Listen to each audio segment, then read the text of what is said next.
lamun kula inget ka dongeng harita di zaman Sayyidina Umar. Di zaman Sayyidina Umar aya kabeuleman. Begitu aya kabeuleman di zaman Sayyidina Umar khalifah langsung jelema neangan cai berat cek Sayyidina Umar ulah di pareuman make cai. Waktu pertentangan antara masyarakat jeung Sayyidina Umar. Lain kudu di pareuman make cai. Di daerah ieu aya jelema nu teu ngazakat. Ulah mah nyaho? Tah tewak si eta. Hayo bawa ka dia. Sia dek zakat teh moal. Gegeran. Euy zakat. Gegeran kaluarkeun. Dikaluarkeun pareun sorangan. Marham ummat sayyidina Muhammad. Allahumma anfa'na bima 'allamtana wa 'allimna ma yanfa'una wa zidna ilman. Lamun hate geus aya cahayaan. Sebab pada dasarnya jelema ngudag-gudag cahaya. Lamun Kangjeng Nabi dibahasakeun cahaya diudag kabeh. Sebab ieu kabeh ge tidak cahaya Kangjeng Nabi urang, Kangjeng Nabi Muhammad sallallahu alaihi wasallam. Langit tina cahaya Kangjeng, bumi tina cahaya Kangjeng, wabeh alam gunung laut, berikut hewan-hewan termasuk urang tina cahaya Kangjeng Nabi Muhammad sallallahu alaihi wasallam. Nah, tinggal ieu di diri urang aya cahayaan ta eueuh. Urang anu ngarti, urang nu nyaho, urang nu sadar ketika aya cahayaan dibere resep urang ibadah, dibere daek urang ngalaksanakeunana, dibere tenang. Yashrah sadrahu lil Islam. Jembar hate nomor kadua narima cek Kangjeng Nabi tina papasten. Artina narima Kangjeng Nabi tina papasten teh kumaha Allah bae lantaran hakim nu paling adil iwalti Gusti Allah subhanahu wa ta'ala. Ku urang apan osok dibaca alaisallahu bi ahkamil hakimi. Ulah di bejaan surat naon eta.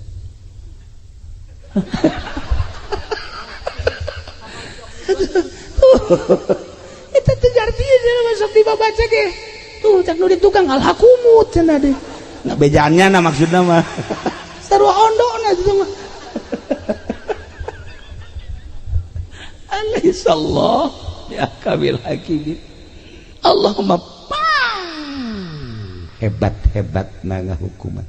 Pang adil-adilna eueuh di hakim nu paling hebat Allah. Ku aya sakitu naon bae keputusan terhadap diri orang, terhadap halayak rame, terhadap hewan, gunung, laut, bumi, keputusan Allah. Sebab Allah teh ahkamil hakim. Urang sadar aing dijieun ku Gusti Allah model kos kieu. Nah ima urang ngaca ye dikaca. Ya Allah ya Rabbi, ya abdi ciptaan Gusti alhamdulillah dibere kasep mun kasep teh mah. Dibere gelis mun gelis mah sadar tah. Alhamdulillah. Loba tah manu kitu mah tah. Begitu aja pending ngaca aing jore amatnya. Ceknya nih ambil jeung nu di Cisoka akur. Di mana ka di Cisoka teh? Tuh, solear si wanyahoan. Begitu ngaca teh ieu mah akur jeung di solear main mah. Ngadu buntutan doang. Atuh buntutan ge nu kadeuleuh, tu kadeuleuh mah aya ge sabenerna. Nah, ieu lamun aya jelema ngaca aing jore amat sih Gusti. Kunaon si abdi diciptakeun jore? Tah eta jelema henteu sadar kana papasten ti Gusti Allah. Panghese-hesena teh. Sadar jamal kebal di alam dunia ini sakit geus alhamdulillah dijadikeun jelema aing. Geus bae sakitu. Ngeunaheun jadina tenang. Kana pikiran teh. Keur ngaji mah balik bae ka imah ngaca jore amat aing ye. Tuh. Coba ge. Ketika orang dibere jadi pedagang haju untung bae. Alhamdulillah ya Allah ya Rabbi maha kaya Gusti alhamdulillah. Karasa ku abdi kakayaan Gusti. Abdi dagang untung bae dikocorkeun beureun kakayaan Gusti ka abdi. Loba teh manu kitu mah. Tapi begitu nyana dagang haju rugi deh. Gusti. Ieu kumaha sih urusanana? Ieu kunaon ieu? Kok abdi dagang tapi rugi deui. Ye, coba atuh. Ka Gusti kos itu. Tah eta ngaranna henteu sadar kana papas teh eta cahayaan hatena cahayaan wa man lam yaj'alillahu lahu nura di mana ku Gusti Allah henteu diberi cahaya famalahum min nur cahayaan di mana cahayaan eta kos kitu tadi tanu mandak urang kudu ngawauhan nu sugih hirup mah kudu ngawauhan nu sugih sebab aya nu sugih nya nama hayang dipentak bae lamun henteu menta kanyana bendu lah resep jasa tawan nu sugih eta mah tuh hayangna dipentak bahkan teu dipentak ge sok mere bae nah nu sugih eta teh deukeutan ku urang bakal lamun urang menta ka nu sejen nya nama bendu tah deukeutan tah nu sugih eta nu sugih eta teh saha nu nyiptakeun langit jeung bumi tak maha sugih cak Gusti Allah aing ye nu bogana penta ku sia aing bakal mere sia teu menta ge ku aing dibere bae komo sia mun menta ka aing jeung aing mah resep jasa lamun dipenta tur lamun sia menta ka nu sejen ka Gunung Kawi bisa aing mah teu resep jasa menta ka pamarentah ge teu resep jasa menta ka makhluk ge teu resep jasa ka aing penta tah Allah meresepkeun jasa dipenta haji pendek mun dipenta geus kieu bae ya panakol ya incuna ge datang ka tiluk daek menta incuna sorangan tuh menta sama kakek ih enggak mau kenapa galak ya urang lamun geus bisa burak bere eta urang geus bisa make akhlak Gusti Allah takhallaku bi akhlaqillah Allah memere bae terus tah urang ngadeuketan nu maha sugih bae geus ka Gusti Allah nah ieu lamun hate urang aya cahayaan hate urang aya cahayaan sadar kabeh ge horeganan diatur ku Gusti Allah Subhanahu wa taala ketika aya seorang waliullah di Baghdad begitu manehanna keur di Baghdad ternyata horenganan di daerah Tartar keur perang terus perang nyana ngadenge begitu nyana ngadenge eta peperangan teh peperangan geus mah awewe pararae sipil-sipil masyarakat teh budak leutik ke parae nyana ngomong kieu ka Gusti atuh kunaon eta diperangkeun sehingga eta pararae masyarakat emang eueuh nu ibadah emang eueuh nu sok udang ti peuting emang eueuh wali pan beureun aya wali maot aya ulama maot kudu maotkeun aya diperangkeun ku Gusti langsung nyana peutingna sare barang sare ngimpi kapanggih jeung hiji jelema make jubah terus nyekelan surat eta dibabawa bae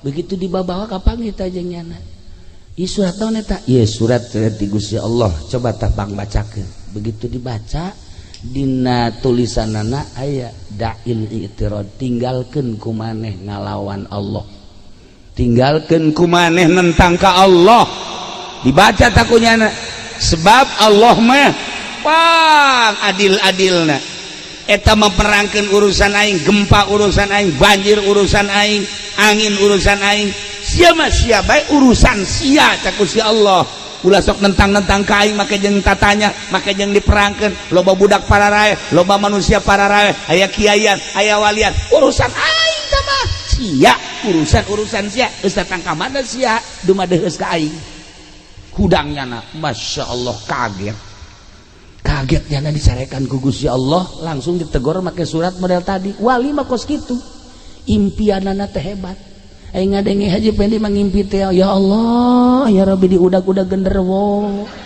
aya ngimpi kos kitu eta aya deui nya mangimpi naik ka gunung ragal paling hebat cenah mah ngimpi di udag-udag anjing sanggeusna di udag anjing ngajunya anak kagang geus kagang haju hayang kiih manggih sumbur maju kiih ngompol eta haji pedi kos kitu impianana masyaallah wali mah tadi tegur ku Gusti Allah make surat tinggalkeun nentang ka Gusti Allah sebab kabeh ge ieu adalah urusan Allah cak Allah sia ulah tatanya kunaon ku aing digempakeun ulah diutang hitung Gusti teu urusan aing kunaon eta teh ku aing dianginkeun ulah make diutang itu teh urusan aing kunaon diperangkeun ulah make jeung tatanya urusanana teh urusan aing sebab aya jelema anu ku aing di maotanana melalui senjata-senjata melalui pedang-pedang jeung sajabana hakikat nama horenganan eta teh deuk di maotan ngan carana Gusti Allah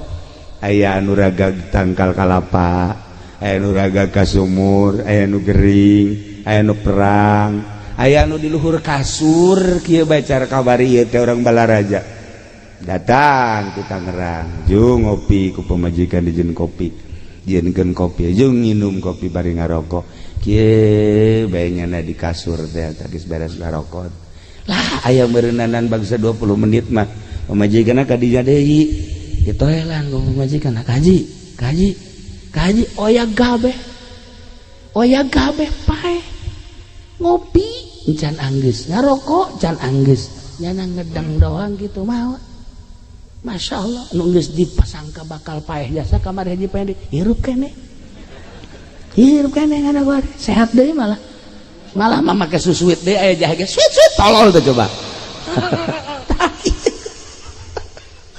lah ieu urusan Allah nah balik deui lamun hate urang cahayaan geus moal aya nentang-nentang ka Gusti Allah geus urusan Allah urang tani sageus tani terus parena bagus kabelah dieuna gacung hapa nah urang kan ngomong ji kok ieu jadi kosia kurang naon si aing pengurusanana iya Allah ya Rabbi Gusti urang maka Gusti deui bae naon teh Gusti ieu kok ieu kurang naon ieu da pupukna dan sebagainya urusan aing teh Gusti Allah siana sing sadar lamun kula inget ka dongeng harita di zaman Sayyidina Umar aya kabeuleman begitu aya kabeuleman di zaman Sayyidina Umar khalifah langsung jelema neangan cai berat cek Sayyidina Umar ulah di pareuman make cai atuh pertentangan antara masyarakat jeung Sayyidina Umar lain kudu di pareuman make cai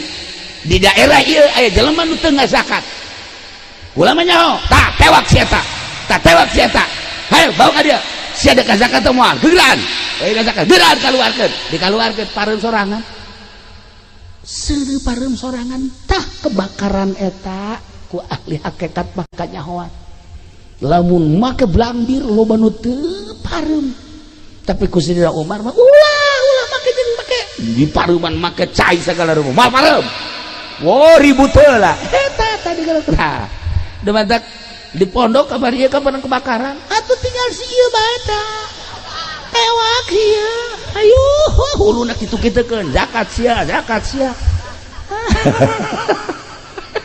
Allah ya Rabbi lamun urang nyaritakeun antara zahir jeung antara hakikat antara zahir jeung antara batin jauhna luar biasa urang mah make perjalanan zahir bae lantaran ieu qalbuna can aya cahayaan Islam nancan aya cahayaan nah nomor kahiji tadi di mana-mana geus aya cahayaan bakalna hayang bae jeung resep bae ngalaksanakeun perintah Allah ngajauhan larangan Allah takwa ngaranna nomor kadua sadar kada papasten Allah nomor katilu puncakna ye di mana-mana Islamna aya cahayaan nyana berpikiran ka akhirat bae ninggalkeun dunia dibere tersep kana dunia wa mal hayatud dunya illa mata'ul gurur teu aya kahirupan dunia kecuali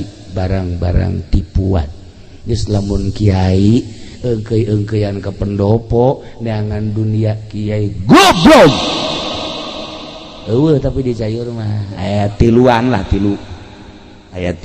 ngacung lib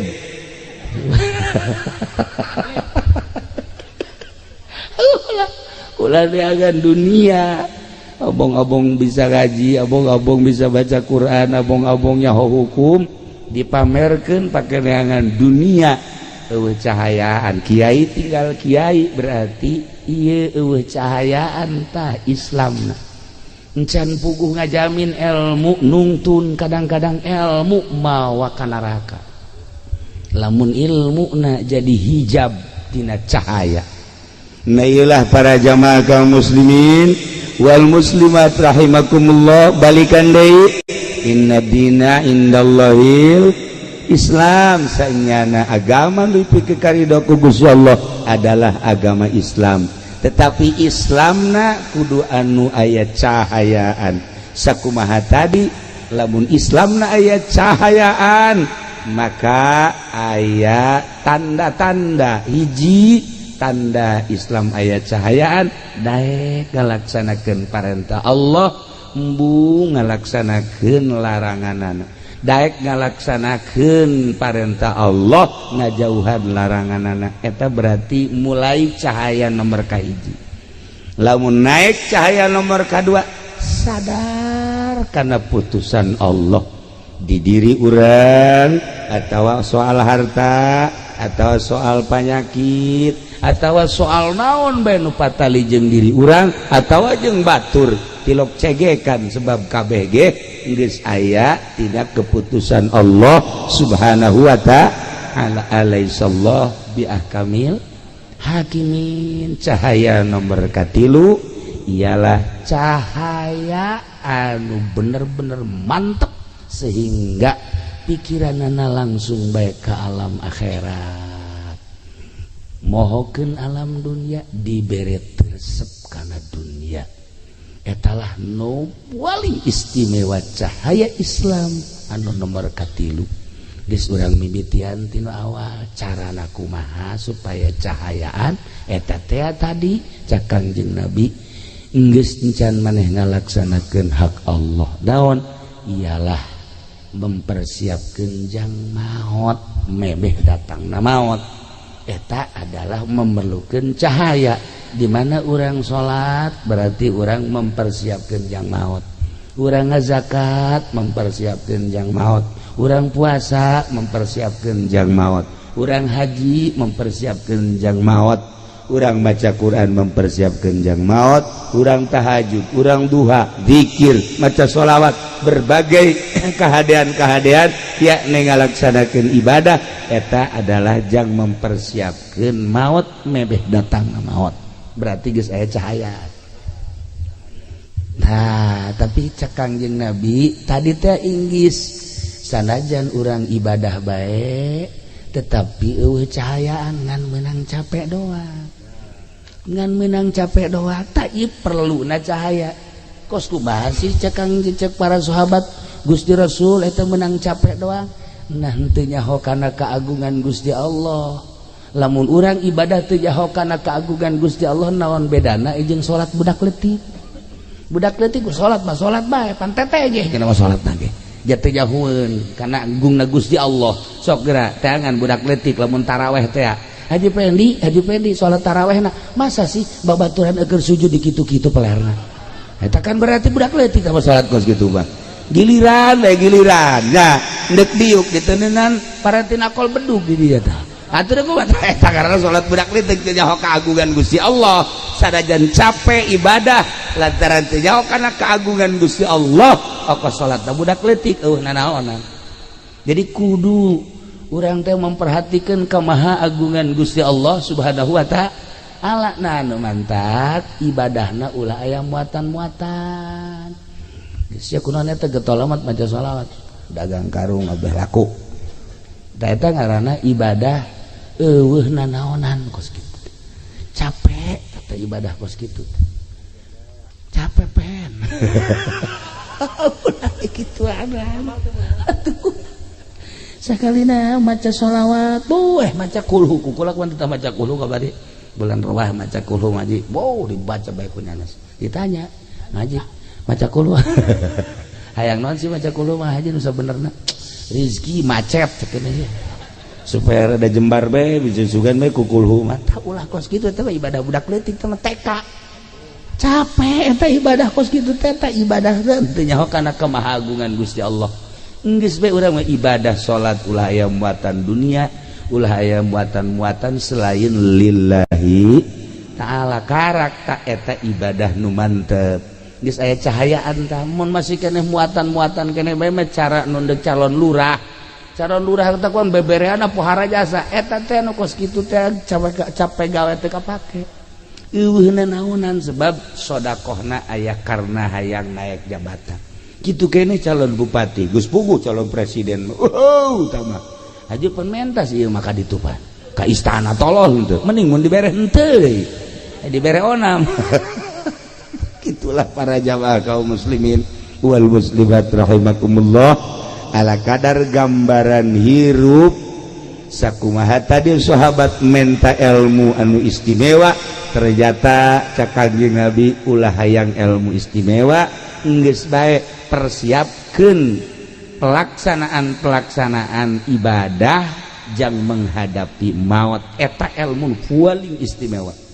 Adapun kadituna lah cak Kangjeng Nabi gampang nu kadituna asal etana hebat karat ngan ulah ibadah ngan sakadar sigada hungkul tapi kudu didorong ku cahaya neangan cahaya na dua cara hiji langsung boga guru aya nu nuduhkeun nomor kaduana babarengan jeung nu geus bisa insyaallah cahaya tersebut bakal nyinaran saeutik engke bakal ngarti ketika urang geus ngarti berarti geus aya cahaya teu karasa neangan guru mursyid mah hese urang atuh babarengan besok geura urang lamun sering jering babarengan jeung Haji Pendi bakal karasa karung ayam bae mangarti ieu karung ayam cek nya teh ieu mah dodet jauh ka dodet segala nah iya takos gitulah para jamaah kaum muslimin wal muslimat rahimakumullah persiapkeun amal-amal jang maut samemeh maut geus maut cara almarhumah Nyi Siti Murdiah kabeh nu dibawa imah nu dibawa salaki ngan sakadar nganterkeun ka kuburan kuari paring doa anak kitu kabeh tatanggangan sakadar ngadadahan nu milu aslina ka kuburan mah salatnya na puasanya na zakatnya na sodakoh manehanana milu lah ka jero kuburan teh ternyata orang di jero kuburan teh anu sok disebut-sebut cenah urang di jero kuburan teh sempit horeng lega cenah di jero kuburan teh panas horeng tiis cenah di jero kuburan teh poek horeng caang cenah di jero kuburan teh urang sorangan mah horeng rame biasa di jero kuburan teh masya Allah bohong eta nu nyebutkeun di jero kuburan sorangan bohong nyebutkeun di jero kuburan poek bohong nyebutkeun di jero kuburan teh panas bohong. Ternyata Imam Ghazali nyana nyaritakeun di jero kuburan horenganan rame caang rame biasa sehingga nyana ngagerokeun ceng-ceng ka dieu sia ka dieu rame amat cek cenah ka dieu maneh ieu kasep amat saha cek cenah ieu kula salat teh ieu kula ngabaturan mamang cenah geus terus bae insyaallah terus datang ke mahsyar datang ka ditimbang kula batur ya Allah ieu saya ieu kula zakat cekeun ya Allah ieu kula tahajud teh ieu salat hajat masyaallah barang Haji Pendi teh di jero kuburan ieu saha jore amat nya hideung nya jore nya culean deui ya Allah cak Haji Pendi saha jore amat bahasa pan batur mah haji ieu batur di mana aya eta nyadekeun si mbak teh ya batur ieu ya Allah ya Rabbi bakal ngabaturan urang di jero kuburan bohong urang hasud urang henteu salat urang teu zakat urang bakal ngabaturan urang sok renungkeun ku urang ketika urang di jero kubur bakal boga baturna urang nokos kumaha bakal ngabaturan jasa mangkaning eta ketika urang sering ngajembarkeun batur jembar kuburanana jelema datang Waalaikumsalam naon ya duh kula di kamari jandar masya Allah atuh lain bebe aja di kamari ya cukup teh 500.000 Pak ieu tah alhamdulillah Pak Haji masya Allah kesia lamun teu boga deui senang hate geus jembar jero kuburan datang ka Haji Pendi Waalaikumsalam naon ya kula di kamari jandar boan sia yeuh tuh neangan cara aing coba direk neangan sih atuh geus mabur sia ka ditu lah Masya Allah cek ugal ledeg gaji pendek. Eta jempitkeun batu sempit di jero kuburanana. Ya Allah ya Rabbi dah. Urang ayeuna nyieun masjid tah den kipas di masjid tiis jelema maca sholawat ka tiisan komo AC nu ngaji ka tiisan komo AC di jero kuburanana tiis. Ya Allah malaikat ieu tiis daun eta teh cek malaikat teh tah kipas anu di masjid. Bo nyaho kieu mah kula meuli AC cek nya. Ieu kipas anu dipasang ku kula teh anu make nu jore teh eta kipas ge. Haju lempang lagi kotek asal dikencengkeun we geus teu bisa muter janana. Ya Allah eta kos kitu ge tiis. Aduh nyaho kitu mah kula meuli nu bagus cek malaikat keur ieu sia. Tah kitu kaji pedi bapan nyana mah lain meulikeun non kipas malah kipas di masjid dicokot. Atuh panas janana mah di kuburanana. Atuh cek kaji pedi malaikat ilaun li panas lah maling kipas ya panas mentek sih ada ngaji ke masjid gede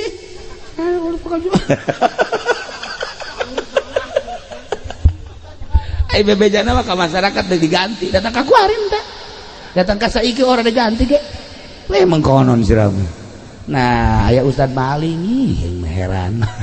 Itulah para jamaah kaum muslimin wal muslimat rahimakumullah jang gambaran urang di akhirat geus dijelas-jelaskeun ku Kangjeng Nabi. Urang iman ka Kangjeng Nabi, percaya ka Kangjeng Nabi, urang beragama Islam tinggal cahaya na aya tah henteu sehingga urang bisa ngalaksanakeun naon keyakinan urang. Sebab aya jelema anu iman ngan disungut doang tapi di jero hate mah henteu, munafik.